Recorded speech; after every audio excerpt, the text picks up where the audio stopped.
Inside Boxing's Throwdown. My name is Steve Johnson, my co-host Aurelio Martinez. Aurelio, you know what? I know we're excited about it. Everybody's excited to hear us talk about it. But the fight Saturday night between Lomachenko and Rigondeaux, we were hoping that it would be a classic. I went out on a big limb and said that it was going to be a classic show between two boxers. But as we had thought earlier on when the fight was first announced, came to be true, the size discrepancy was just way too much for Rigondeaux. But the bottom line is that Rigondeaux quit. And I didn't think that Rigondeaux had that in him. You know, I knew that he was looking at this would be his biggest payday. There's no question. I thought, making 400 grand would be his biggest payday. But I didn't think he would pull a Nicholas Axeman Walters and just quit. He did a little worse than that. Worse than that? Yeah. Okay. He quit very ugly. But going back, the fight had all the makings of being a classic. A classic fight of the year type situation, because both fighters are very technical. Both fighters are very defensive skilled, and it had all the makings, and of course it didn't turn out to be that way, and which makes it very intriguing and interesting, because there's a lot of talk, and usually when you have a fight that's so disgusting and as this one was, and porous as this one was, there's not a whole lot of talk about the fight, but it's been bashing. But there's been a lot of talk about it, and I might say, man, he picked Rigondeaux. Okay, I did. He picked Rigondeaux, and I said I'd like to see Rigondeaux do good. I even wouldn't be mad if he won the fight, because I like El Chacal. But I also said he's not going to win this fight. He can't win this fight. He had too much. If you remember last week, he had too much against him, and it showed. He was just out of his league. Well, can I say something first? Sure.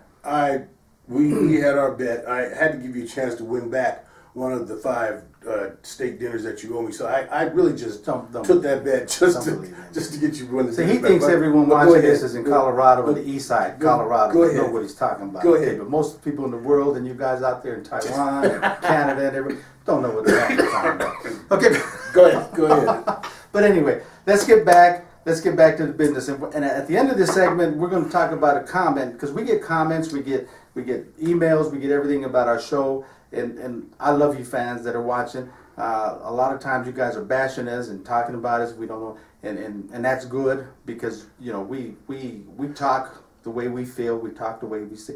But there was one comment in particular that we're gonna, if we have time, we're gonna talk about. It was from Punch for Pound. Punch for Pound, and he didn't only make a comment. He wrote us a book. Okay, so if we get time, we're gonna talk about a very some of the stuff he commented on. Okay? But anyhow, let's get back to the fight. Lomachenko. Okay. I just have to start by saying, people don't get excited. Thank you. Okay. Don't get excited. Thank you. I like Lomachenko, and I think he's going to be one of the good, fantastic boxers in the business. But I don't think people need to get excited, because here again, he's been his career, his professional career has been very manicured by Top Rank, with the exception of his second fight when he fought Salido, when he decided he wanted to go for a world champion. Okay, and he found out real quick that it takes time. It takes time, and he'll be. I mean, he's going to be that fighter. Okay, but let's not get excited. His career has been very guided. His opponents have been very subpar. Okay, in comparison to Lomachenko's talent and skills. I mean, he's a very skillful fighter. He's got a lot of talent, but it's been very, his opponents have been picked, and he's been very guided, very potent, which is not a bad thing. It's good business thing, because I've always said, Top Rank, Bob Arum knows the business. They're the best in the business. And if you look and compare Bob Rank and Top Rank with Golden Boy or even Al Heyman and them, there's no comparison. They don't have that skill that Bob Arum has to make champions. Because let me tell you, Top Rank has made some champions from people that are not champion quality fighters. They make money. Okay, so in saying that, Lomachenko did what he was supposed to do. He went in there, he outclassed him. The bad part that I'm going to go in to say is I'm very surprised with Rigondeaux, because when you get into the Spanish-speaking Latino race, they're a very proud people. I mean, extremely proud. There's no quitting in their game. I mean, you go out on your shield. You'd rather go out with your face on the canvas than you would with the streak going down your back. And the way he quit was ugly.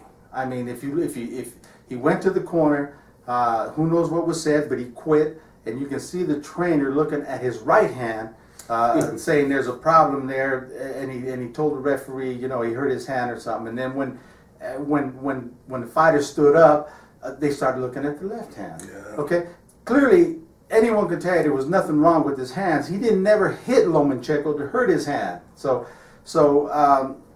it was ugly. It was probably one of the worst quitting situations that I've seen in my history of watching boxing.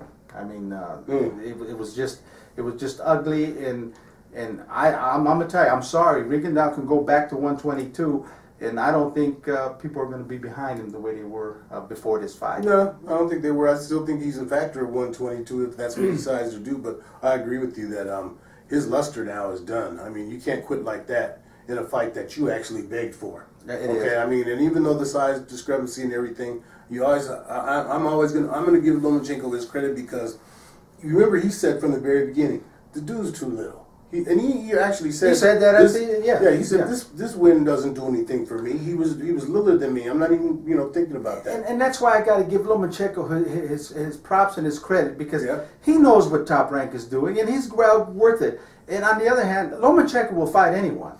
He will fight anyone you put in front of him. I'm a firm believer in that. Bob Arum's not going to go for that. But he's of course, it's his promoter and his management that dictates that, and he's good with it. But he said that, just like you said, right after the thing, he said the guy's too small, he's too little. He came up 2 weight classes. Basically, it was an easy fight for him. And you know what, radio, this nonsense that some of these commentators come up with, where they say, oh, he's just, I mean, they're just, yeah, man. Max Kellerman was saying, oh, he's got the greatest footwork I've ever seen in my life. Give me a break, dude. He does not have all of that. He's got the greatest footwork from the guys that are out there right now. And like you said, you got to remember, from who he's fighting. That's right. From most, the little guys, guess what we're doing? We're used to doing them like Salido and Miguel Roman.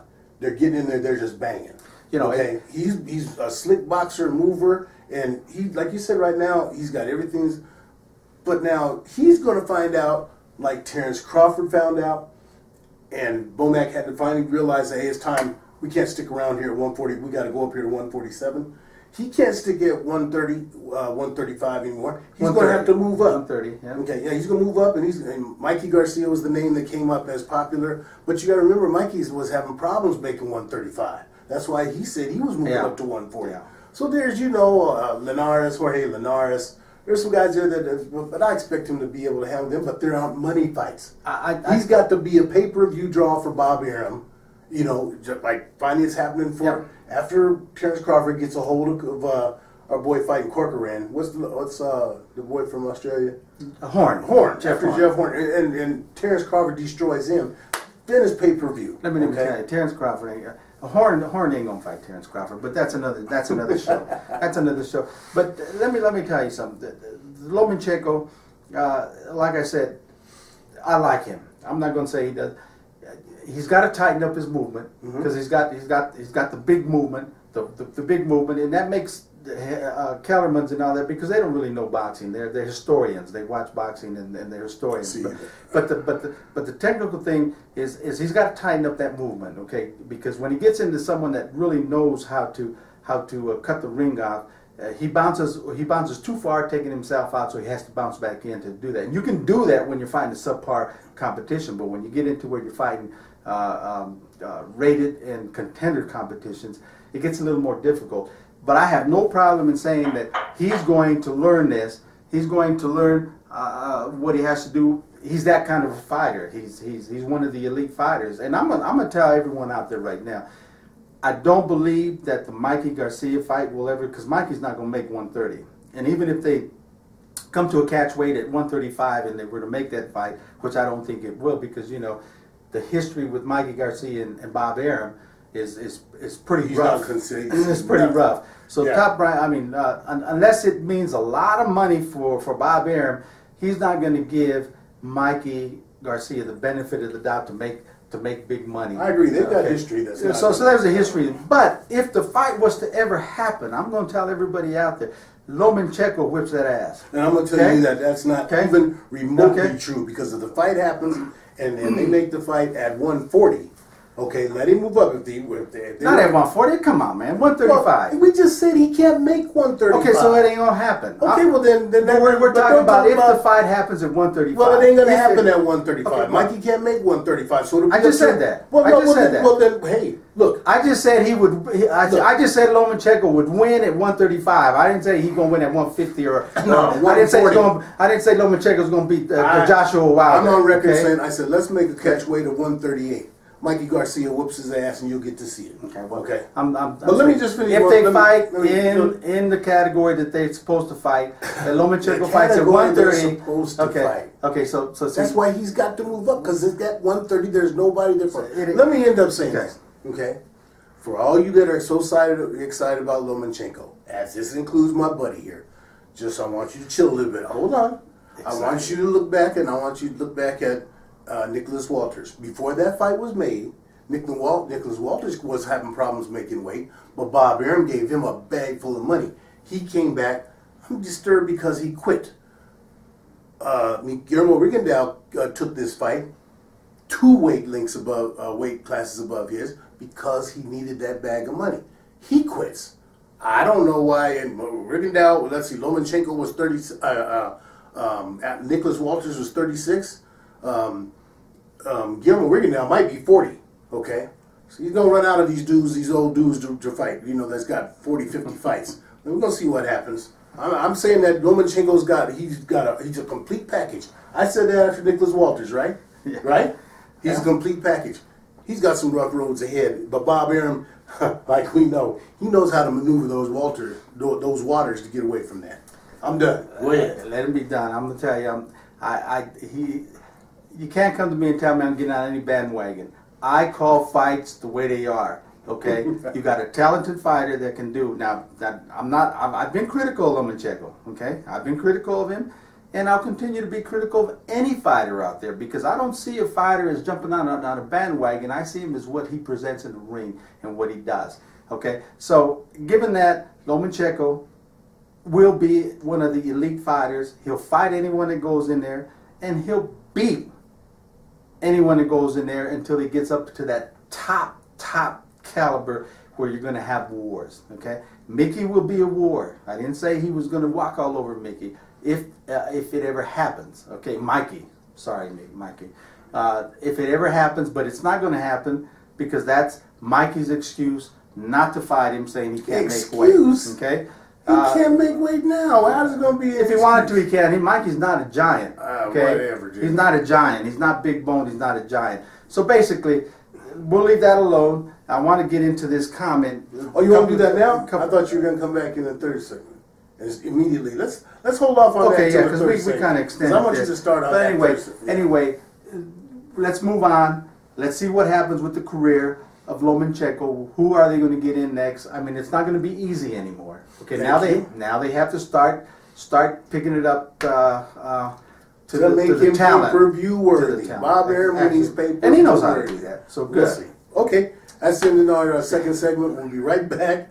We're on the radio. Talk about we'll start off first of all talking about the email that we got, and then we'll move on and talk about some other things that might be of interest to you folks. Okay. In the meantime, as usual with Inside Boxing's Throwdown, keep them hands up. Keep them hands up, baby.